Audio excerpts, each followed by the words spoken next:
अनोखा टाइप का एक ऑपरेशन रहा। इससे पहले 2015 में हिमाचल प्रदेश में ऐसा एक सुरंग में कुछ लोग फंस गए थे, उनको निकाला गया, लेकिन हर जगह की कंडीशंस दूसरी होती हैं। तो उत्तराखंड में फिलहाल जो इस वक्त नेशनल हाईवेज बना रहा है, उनकी इकलौता प्रोजेक्ट फिलहाल चल रहा था। इसके बाद कुछ और प्रोजेक्ट पाइपलाइन बिल्कुल बिल्कुल उसको काटा गया है, कटर्स के साथ निकालते रहे, रात भर काम हुआ है इसके ऊपर। और टीम्स जो हैं हमारे रैट माइनर्स एक्सपर्ट्स जो हैं, बड़ा मुश्किल काम जो कर रहे हैं, बड़ी एंक्लोज स्पेस में कर रहे हैं, और साथ में आर्मी इंजीनियर्स, ये सब मिलकर इन्होंने काम किया है। They have been able to take it to 58 metres which is a phenomenal achievement, I would say, कि 10 मीटर मैनुअल 24 घंटे से कम में उन्होंने अचीव किया है। This is something almost like as if a machine has been working. और इसके बावजूद अभी हम 58 मीटर पे हैं। पाइप पीछे से पुश होता गया है with the help of the auger machine, the pressure of the auger machine, and we are hoping अंदर 2 मीटर तकरीबन लगेगा, और अंदर पुश जब होगा तब वी कुड से दैट आर पार हो गए हैं। ये खबर तो जरूर आई है, उसको मैं कंफर्म भी कर सकता हूं कि अंदर से उन्होंने कहा है कि आवाजें आ रही हैं काम होने की। जगह जहां पर तकरीबन ये छेद निकलेगा, जहां पर टनल निकलेगा, वो उसका अंदेशा लगाया जा सकता है अब अंदर से कुछ हद तक। तो ये सब बहुत पॉजिटिव खबरें हैं जो मैं आपको बता रहा हूं इस वक्त।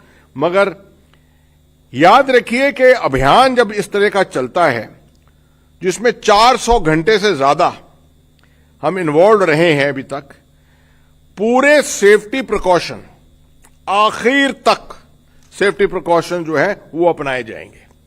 किसी चीज पर भी प्री मैच्योर कार्रवाई, प्री मैच्योर अनाउंसमेंट करना जो है वो गलत होगा। It will be against all principles. तो इसलिए पूरे सेफ्टी प्रिकॉशन, आपको याद दिला दूं, अंदर 41 हैं, बाहर बहुत लोग हैं जो इसमें जुटे हुए हैं इस काम में। उनकी सेफ्टी और सिक्योरिटी जो है उतना ही महत्व रखती है जितना अंदर वालों की है। So we are not in any hurry, मगर हम अपनी पाबंदी के मुताबिक मीडिया से मिल रहे हैं 4, सवा 4 बजे, आपको बता रहे हैं ये कि ये स्थिति इस समय है। इसके ऊपर मैं ये भी बता दूं कि ये एफर्ट जो है, डिस्पाइट मेनी हर्डल्स, बहुत बाधाएं आई हैं इसमें। बिल्कुल जैसे एक अभियान के अंदर होता है कि अभियान में प्लान, ऑपरेशंस के अंदर प्लान बनाए जाते हैं, तजवीजें बनाई जाती हैं, मगर जब जैसे ही ऑपरेशन लॉन्च होता है वो तजवीज जो है वो नष्ट हो जाती है। उस तजवीज को दोबारा रिव्यू करना पड़ता है, और you have to keep remaking your plans. बिल्कुल वैसा ही हुआ है, वैसी स्थिति यहां हुई है। अब देखें, पूरे 5 ऑप्शन 6 ऑप्शन हो गए थे। कहीं कहीं सामान, कहीं कहीं मशीनें फंसी हुई थीं, उनको सुपर ह्यूमन एफर्ट लग रही थी यहां पर लाने के लिए। गवर्नमेंट का कोई ऐसा डिपार्टमेंट ही नहीं है जो शायद इसके अंदर जुटा नहीं था। बड़ी खुशी होती है जब कहते हैं कि ministry of health and family welfare, वहां से शुरू अगर करें, ministry of road transport and highways, which is been the core ministry involve in this whole thing. जब 12 तारीख को इसकी खबर आई तो सबसे पहला जो शायद हमने जो कम्युनिकेशन किया था वो रेलवे बोर्ड, क्योंकि सबको मालूम है कि रेलवेज के पास बहुत एक्सपर्टीज होती है, टनलिंग, इंफ्रास्ट्रक्चर डेवलपमेंट, जिस तरह का काम हो रहा है अभी कश्मीर के रेलवे के लिए to connect Jammu to Baramulla, उस तरह के काम में बड़ा उनका तजुर्बा है।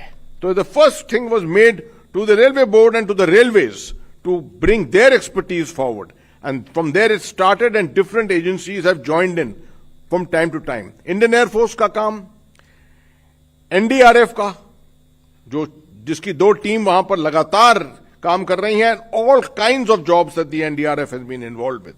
बॉर्डर रोड्स ऑर्गेनाइजेशन, जिन्होंने सड़कें अलग अलग किस्म जगह बनाई हैं जहां पर सामान लाने के लिए, बड़ी मशीनों को लाने के लिए ब्रॉडन किए हैं, सड़कों को ब्रॉडन किया है। डिपार्टमेंट ऑफ टेलीकम्युनिकेशन, जिन्होंने आकर वहां पर पूरी कनेक्टिविटी, अभी तो आराम से हम बात कर रहे हैं वहां से मीडिया बात कर रहे हैं, पूरा कनेक्टिविटी वहां से इंप्रूव की है। और राज्य सरकार को नहीं भूल सकते इसमें। राज्य सरकार, their involvement, SDMA, SDRF, Uttarakhand की एसडीआरएफ जो है बड़ी मानी हुई एसडीआरएफ है, it's been involved in many such disaster situations in the past. और आखिर में मैं समझता हूं लोकल एडमिनिस्ट्रेशन, बिना डिप्टी कमिश्नर साहब और एसएसपी के कोई चीज नहीं हो सकती कहीं। I think they have done a marvellous job, absolutely. मगर ये सब तब मुमकिन होता है when the directions from the top are absolutely clear cut. अगर डायरेक्शंस हैं ऊपर से, अब ऑनरेबल प्राइम मिनिस्टर से, आप मानिए प्रधानमंत्री से देखिए, वहां से पीएमओ, प्रिंसिपल सेक्रेटरी खुद कल गए वहां पर, मुआयना किया पूरा, took stock of the situation, gave directions, additional resources की जरूरत थी उस पर डायरेक्शंस दिए, बात की अंदर, सबका मोराल और मोटिवेशन बढ़ाया वहां पर। All this has helped in making sure that जितनी रिसोर्सेज, जो बिखरी हुई रिसोर्सेज हैं, उन सबको एक साथ एकजुट करना और उसका इफेक्टिवनेस निकालना, उसका लाभ निकालना, that is the work of the leadership and that is what exactly has been done here, along with of course the ministry of roads, transport and highways. General VK Singh साहब वहां खुद मौजूद हैं, ज्यादातर वक्त वहीं पर मौजूद थे। और यहां तक कि जहां पर भी एक्सपर्टीज भारत में है, जहां पर भी जो कोई ऑफर कर रहा था, उसको एक्सेप्ट किया, उनको एनेबल किया वहां जाने के लिए। बड़ी खुशी है, जनरल हरपाल सिंह, पुराने हमारे डायरेक्टर जनरल बॉर्डर रोड्स और इंजीनियर इन चीफ, जिनको बहुत तजुर्बा है टनलिंग का, उनको भेजा गया वहां पर, वो अभी भी वहां पर मौजूद हैं। तो इस तरह से ऑल ऑफ गवर्नमेंट अप्रोच को प्रैक्टिकल तरीके से जोड़ा। मैं समझता हूं इसका बहुत दिनों से हमने शायद इतना बड़ा एग्जाम्पल नहीं देखा है। अब मैं आपको बताऊं कि कल शाम से क्या क्या चीजें हुई हैं वहां पर। ये सब जो आपको बताया है मैंने, वर्टिकल ड्रिलिंग भी चलती गई। अभी इस समय वर्टिकल ड्रिलिंग 45 मीटर्स, कल मैंने आपको 36 मीटर बताया था, अभी 45 मीटर पे है। मैं आपको इसलिए बता रहा हूं कि हमने अभी तक सब कुछ बंद नहीं किया ये सोचकर कि हमारा हॉरिजॉन्टल प्रोब जो है वो सक्सेसफुल हो गया है और अब सब कुछ सही है और सब कुछ जो है वो खत्म होने वाला है। ऐसा कुछ नहीं है। जितने ऑप्शंस हैं, ऑप्शंस अपनाए हुए हैं अभी तक। 45 मीटर्स तक वो ड्रिलिंग पहुंच गई है। ये रिडंडेंसी के लिए है कि अगर किसी भी हालत में आखिरी क्षण तक अगर हमको कामयाबी नहीं पाई, कहीं नहीं मिली, तो उस हालत में ये 45 मीटर जो गए हैं, ये बहुत हमारे लिए सक्सेसफुल जो है वो हुए हैं, वो हमारे लिए बहुत इंपॉर्टेंट रहेगा, महत्व बहुत इसका रहेगा वहां पर।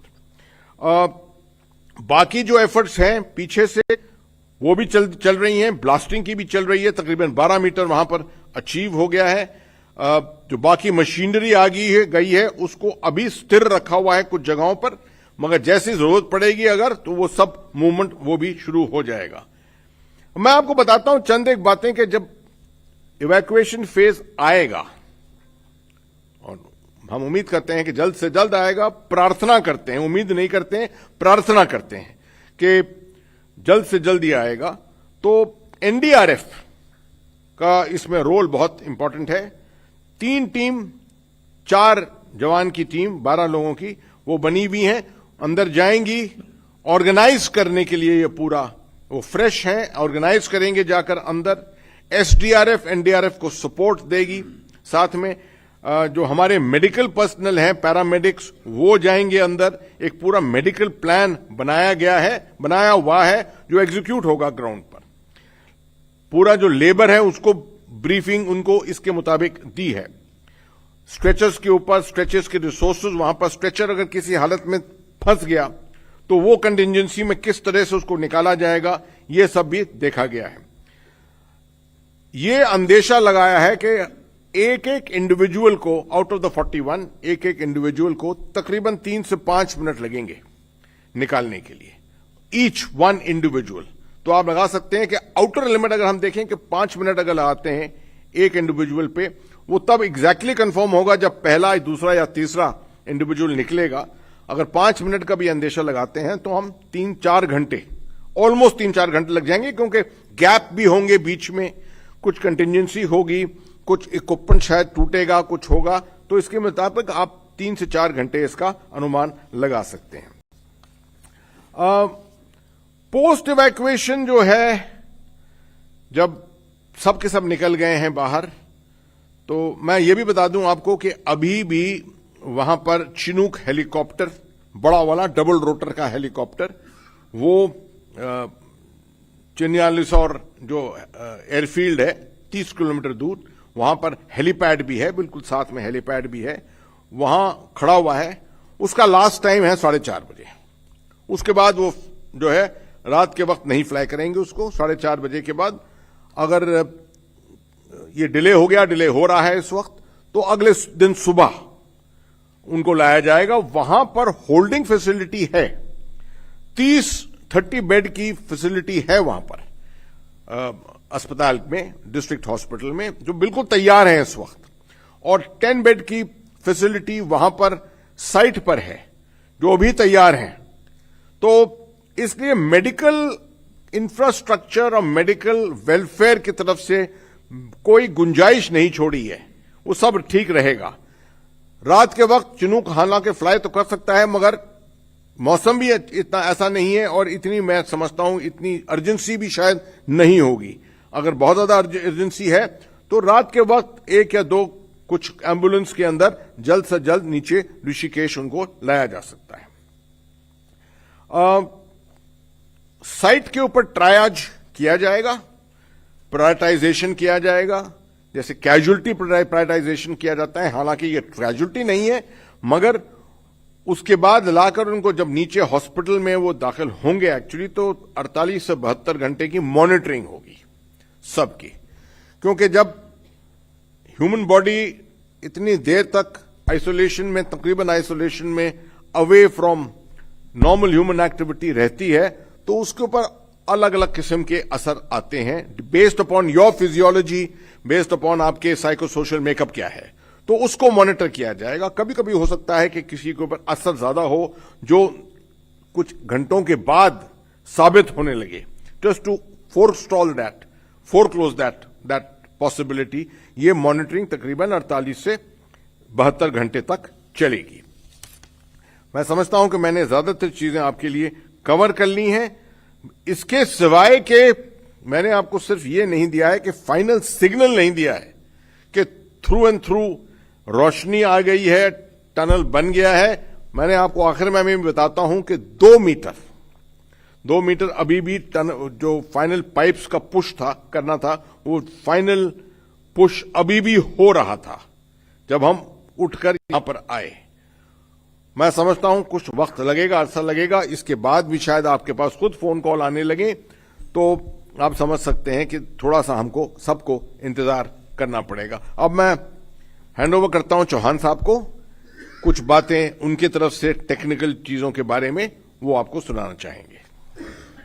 सर, मैं पुनः एक बार, आपने जो होल ऑफ गवर्नमेंट की अप्रोच की बात कही सर, उसके बारे में कुछ और बताना चाहूंगा सर कि भारत सरकार की सभी जो पब्लिक सेक्टर एजेंसीज हैं, वो भी बहुत बड़ा महत्वपूर्ण रोल इसमें उन्होंने अदा किया है सर। जैसे NHIDCL तो रोड मिनिस्ट्री की ही ऑर्गेनाइजेशन है सर। सतलज जल विद्युत निगम लिमिटेड सर पावर मिनिस्ट्री के अंदर ऑर्गेनाइजेशन है। RVNL रेल विकास निगम लिमिटेड जो टनल इत्यादि बनाने का काम करती है, रेलवे की ऑर्गेनाइजेशन है, ये भी रेल मिनिस्ट्री के अंतर्गत बड़ा अच्छा काम किया। ONGC पेट्रोलियम मिनिस्ट्री के अंतर्गत आती है। और टेरी NDMA की ओर से प्रेस कॉन्फ्रेंस, सैयद अता हसनैन, जिन्होंने क्लियर बताया कि अभी रेस्क्यू ऑपरेशन किस फेज में है। उन्होंने साफ बताया कि 2 मीटर अभी और पाइप को पुश करना बाकी है, यानी कि आर पार अभी पाइप नहीं हुआ है, लेकिन 2 मीटर बहुत ज्यादा एरिया भी नहीं कह सकते हैं वो, इसलिए